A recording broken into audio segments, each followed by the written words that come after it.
Ilya, it's wonderful to have you here. Super exciting that we get to hear your perspective, especially being based out of Stanford yourself, all the exciting things that are happening in the private equity and venture capital world of things. So thank you for joining us.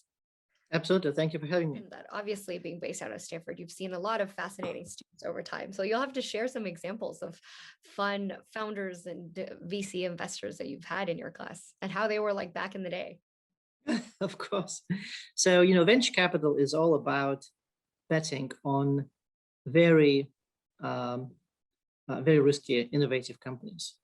And, venture capitalists very often they don't really know when they invest for the first time whether the company is going to be successful or not. It's the same with students. Sometimes you don't really know what's going to happen with some students. And sometimes you see students and you think they are absolutely brilliant. And I think they will go out and create something amazing. So to give you an example, in my first or second VC class, a co-founder of DoorDash, his name was Shuo, was in my class. And he was quite amazing in the class. But there were, so about I think about 50% or more of my students go on and either start companies or join early stage high growth companies or help build those companies. And there's a lot of stories to share. So love to hear some of your high level takeaways, particularly for students and alumni who obviously didn't have the opportunity to take your class at Stanford. Right. Well, thank you, Shuo. So first is that absolutely, if you're interested about how venture capitalists make decisions, how venture capital firms are organized, I think you should just look at our research. We try to make it, we try to write it in a way that not only scientists or professors can read it, but everybody who is interested in the venture capital industry. Now, what are the surprising findings? When you talk to venture capitalists, they know what they do very well. From how they source deals to how they negotiate deals, to how they help their companies, to how they raise money from their limited partners, of course, right? Now, many of them think that that's how everybody does it. That's very natural. I think that presumably all the professors do research like I do research. Now, that's true. It's the same in the venture capital industry, and I think in the venture capital industry it's even more so, because there's such a huge variety of things to do. There's a variety of ideas, and industries, and domains, and stages, and so there's no one size fits all approach. So different VCs are using different methods. Now, of course, there are unifying topics, unifying themes, and let me mention some. One is that VCs do believe that in the importance of the human capital, the importance of talent, of entrepreneurs. So in fact, our research showed that this is by far the most important factor when they make decisions whether to invest or not to invest. Okay, so there are some venture capitalists who believe more in the product, in the business model, or as I say, in the horse rather than the rider. And they, or in the jockey. So they bet more on the horse. In particular, it's important in what we found out in healthcare. So if any of you here are interested in biotech in healthcare, then you should know that when venture capitalists assess your startups or you, they're going to do it different than typically than when what venture capitalists do when they assess software companies, let's say. And so if you have many friends who are software entrepreneurs and they tell you, their stories, take all the stories with a grain of salt. Rather, go to my research and see what is the difference between biotech and IT venture capital. So this is just one example. And in terms of looking ahead, there's a ton of new emerging technologies as well as industries that are changing the way that we think about traditional venture capital, including a lot of the questions that I've gotten kind of pre the event was about what is the impact of blockchain and cryptocurrencies on the traditional venture capital model. So curious, as you look ahead, if you see some exciting trends or opportunities within the venture capital space.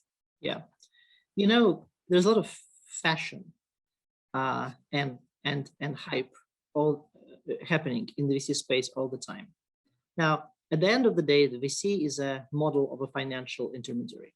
which means that there are people who professionally take money from somebody else and then invest in somebody else.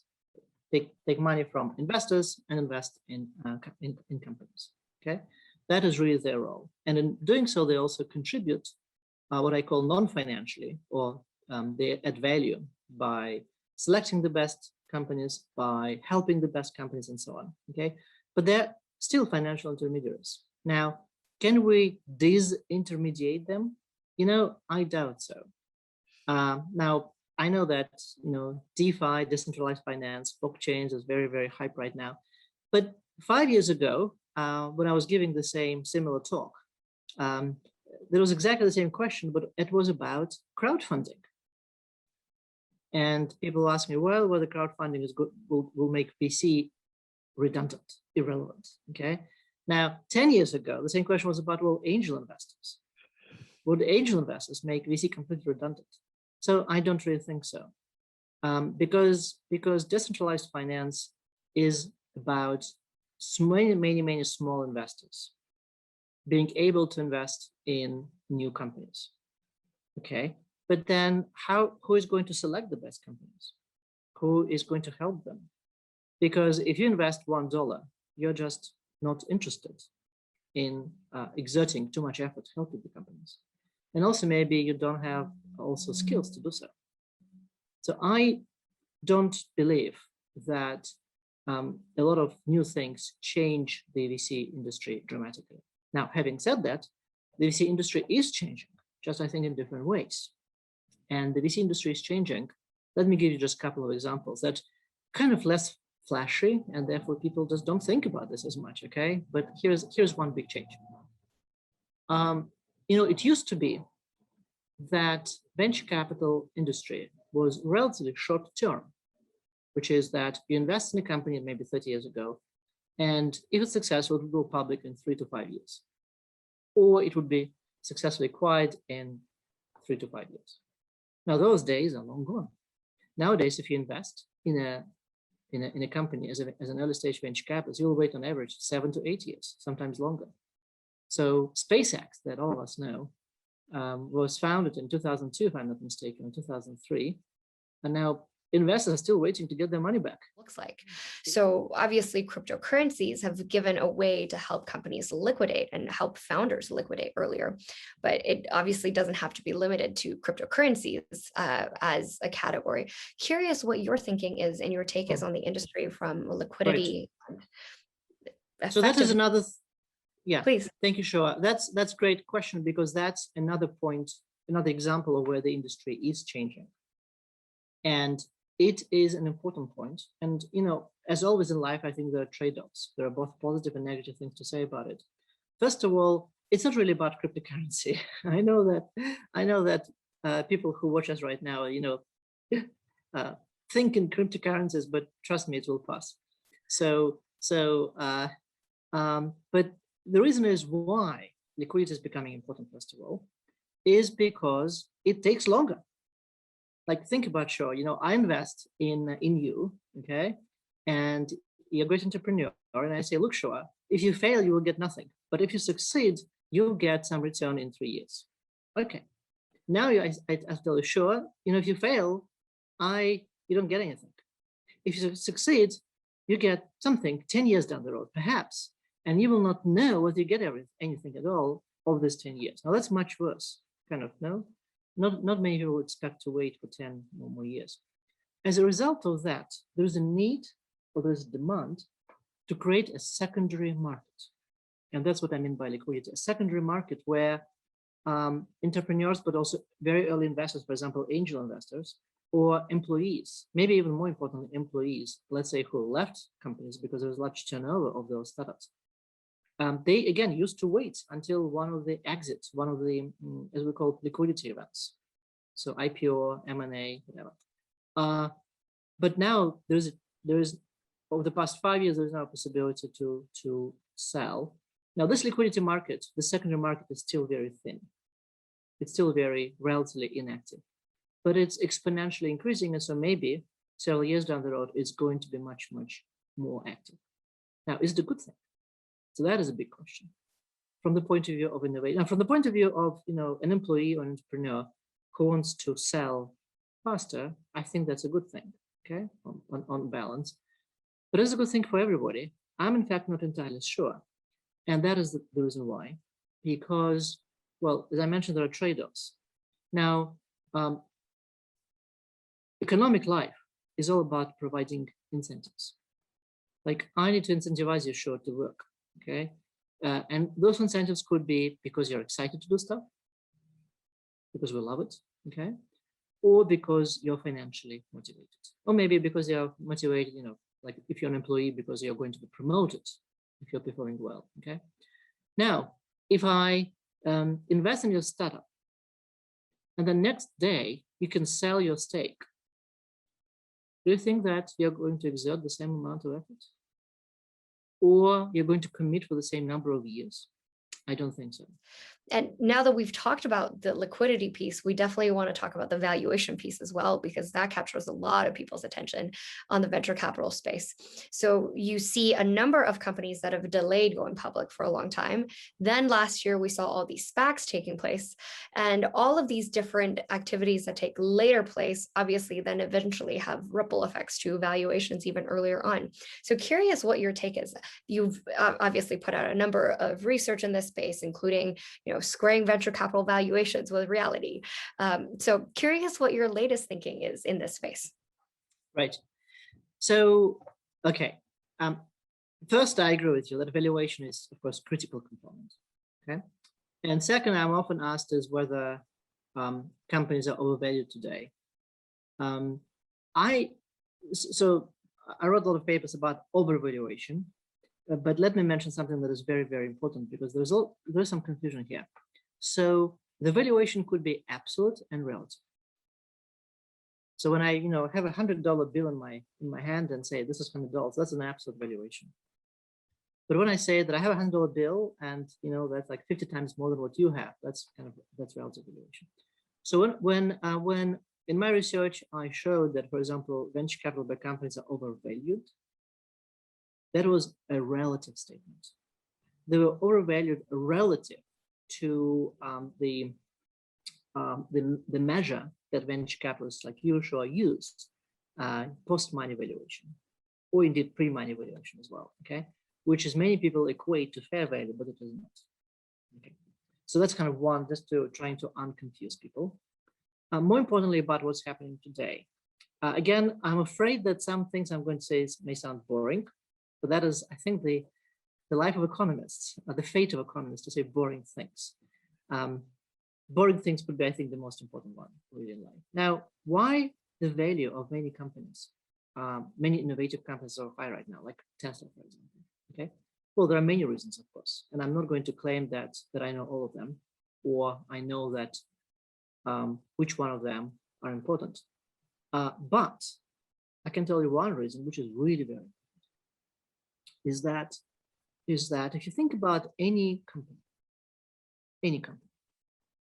its value could be decomposed into two components. The first component is what I call assets in place, which is cash flow, profits, dollars that the company produces on its current assets. Okay.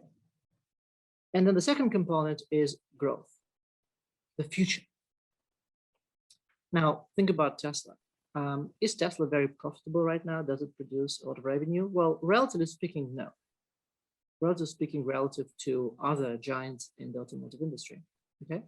So based on this measure, one can say, well, Tesla is hugely overvalued.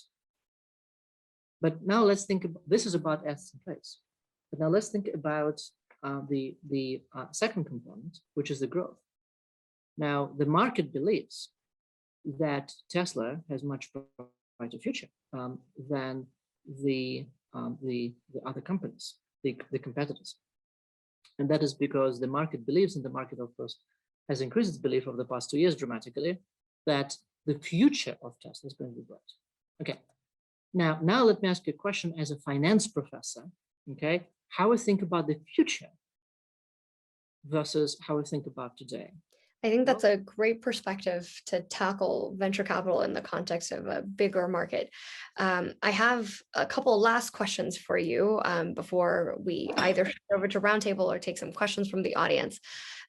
But because we've mentioned this idea of venture capital as an industry evolving several times, I think what would be really good to talk about is in this evolution, if looking ahead into the future, there's several areas that you're most excited about. And as a result, maybe some of our audience members, whether students and or alumni, could go then do something about that. So that's a good question on the one hand. On the other hand, I'm really excited about when people are excited about what they do. So that the fact that I will tell that biotech is very exciting, don't go into biotech unless you are personally excited by biotech. Especially because in the venture capital or rather in entrepreneurial, it's a long-term commitment. It's not, it's not like, like I mentioned in your pre-recording that I love, escape room games. So they're exciting, but even if I lose interest, it's a couple of hours and that's okay. Now, if you go into biotech career, it's many years. So don't take my word for granted, okay? Now, having said that, as I mentioned already, there are a lot of changes happening. When I say changes, dramatic, revolutionary, disruptive changes happening at the same time everywhere. But curious to hear from your perspective, if there's particular elements of kind of unveiling the hood in terms of whether it's research or from an industry perspective, that is something that you think is cutting edge research or a topic that is top of mind, even for you personally. Okay. Well, first of all, when I said that the industry is changing a lot, the industry is also changing in terms of who is participating in the industry. Because if you look at, let's say, the profiles of both entrepreneurs and venture capitalists, 30 years ago, but even 10 years ago, it is very different from the profile of today. And I think that's very important. It's very important not just because because it's politically correct to say so. I think it's important, more important. It's really important because it is more productive. It's more constructive. So, for example, there is a lot of research that when we have teams that are diverse in terms of backgrounds, in terms of gender, in terms of race, in terms of social experience, and so on, those teams are more productive. Those teams are more creative. And the same is happening, I think, with entrepreneurial. There's also research that when entrepreneurial teams, entrepreneurial startups have people with different backgrounds, they are more likely to succeed, or they are producing more revenue. Okay, so that is good for society. In terms of your time that is spent on thinking about venture capital as an industry, how would you say your time is divided between thinking about the different topics and issues and sub-industries or topics? Right. Well, I typically don't think about specific industry much because I'm interested more broadly about how venture capitalists, by the way, not only institutional venture capitalists, but also corporate venture capitalists and innovators within companies and angel investors, how they make decisions. And how can I help them by doing my research to make decisions more effectively, more efficiently? And this is not really specifically industry-focused question. This is a generic question. And this is an exciting question. And once you start thinking about how can I make a better decision, or how can I help somebody make a better decision? And this is not an easy question, because in this industry, however you make decisions, there will be a lot of, with the benefit of hindsight, a lot of bad decisions, right, by definition.